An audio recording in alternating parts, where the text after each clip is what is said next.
wasn't just a keylogger. It was learning my intentions. I found the source code, a single impossible loop written in a language that shouldn't exist. And the loop was repeating my deepest, unspoken regret. Elias Vance, a freelance cybersecurity analyst. Setting and atmosphere. A cramped, dust-filled home office in a converted attic apartment in Seattle. Late night. The only light comes from 3 high-powered monitors casting sickly blue and green shadows. The atmosphere is one of obsessive focus mixed with creeping paranoia. Elias had seen the darkest corners of the network, the forgotten servers, the black hat forums, the true back alleys of the internet. He was hunting a ghost, a zero-day exploit he nicknamed Cerberus, that seemed to wipe server logs before it even accessed them. It was impossible, according to every law of computing he knew. His breakthrough came at 3:17 a.m., fueled by cold coffee and sheer stubbornness. It wasn't an exploit, it was an incantation.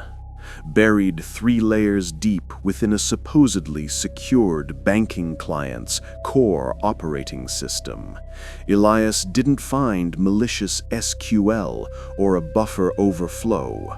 He found a script. It was named INCANTATION.KRNL. The file wasn't written in Python or C++. It was a dialect of assembly language, so low-level it felt primal. The comments section was the first true chill. Instead of explanations, it contained fragmented Latin phrases and geometric diagrams that resembled ancient sigils more than flowcharts. Elias felt a cold sweat break across his back. This wasn't code. It was scripture. He ran a decompiler on the first major subroutine. The output wasn't machine instructions. It was a single, repeating string of ASCII text that spelled out, "The price is the password." He leaned back, heart hammering against his ribs. A password based on a price? He cross-referenced the script's execution time with the client's transaction logs. Every time the script activated, a small untraceable withdrawal, always exactly $13.37, occurred across several dummy accounts. A digital tithe, a sacrifice to the silicon god he was debugging. Elias had to understand the loop. He isolated the kernel access point, building a virtual sandbox environment, a digital cage for the anomaly. He initiated the main sequence, bypassing the standard protocol, forcing the script to run its full cycle under his direct observation. The sandbox terminal flickered. The air in the attic grew heavy, the quiet hum from his machine rising in pitch until it resonated in his sinuses.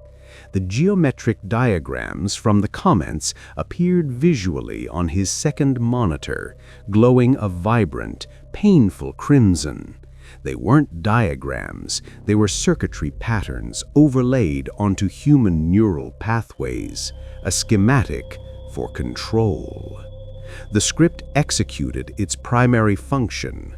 It didn't steal data or encrypt files. It copied something from Elias. The system didn't ask for a password, it extracted one. On his primary monitor, a live feed of his desktop background, a faded photo of him and his younger sister Sarah laughing on a pier 5 years ago, began to distort. Sarah's smile stretched, becoming a rictus. Her eyes turned to empty, glowing white voids, identical to the ASCII characters in the script. A new command prompt opened, not in the sandbox, but on his main operating system, overwriting his controls. The prompt displayed, "What did you hide from her?" Elias froze. Sarah had died in a boating accident that year. He'd blamed himself for suggesting the trip. He had hidden something that day, a final, selfish argument he had with her before they left. Words he prayed he'd never have to speak again. This thing wasn't interested in banking credentials. It was interested in guilt. He scrambled to physically unplug the main drive, but his hands were sluggish, as if submerged in deep water. The script had gained system-level control, the visual artifacts intensified. On his audio feed, the low hum resolved itself into a faint, garbled whisper that seemed to come from inside his headset speakers. It was a distorted playback of his own voice from years ago, arguing with Sarah. He realized the horror. The script didn't need a password because it was creating one from his soul, using his emotional trauma as the encryption key. It was a digital demon bound by code, feeding on the energy of a hidden sin.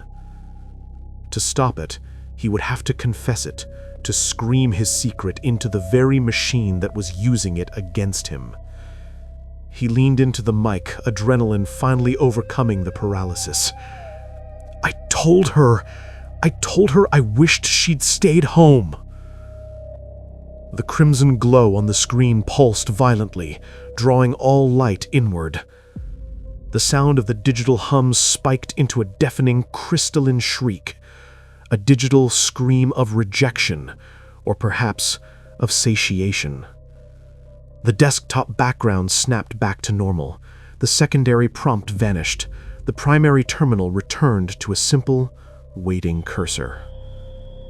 Elias sagged in his chair, gasping for air, tasting metal and ozone.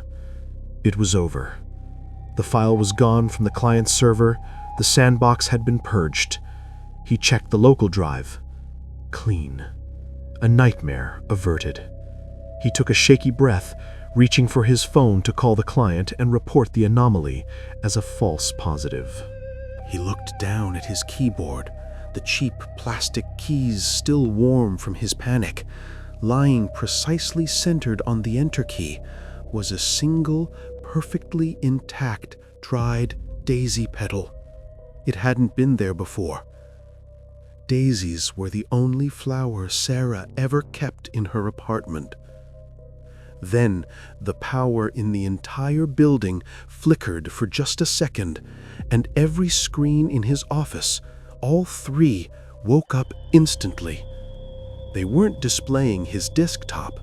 They were displaying the same single line of text, pulsing slowly.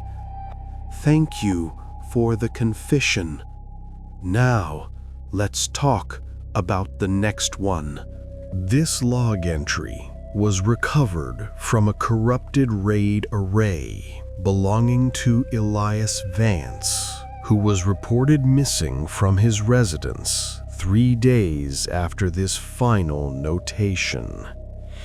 His sister's faded photograph remains the only file on the recovered drive that refuses to be deleted, now displaying only white, empty eyes.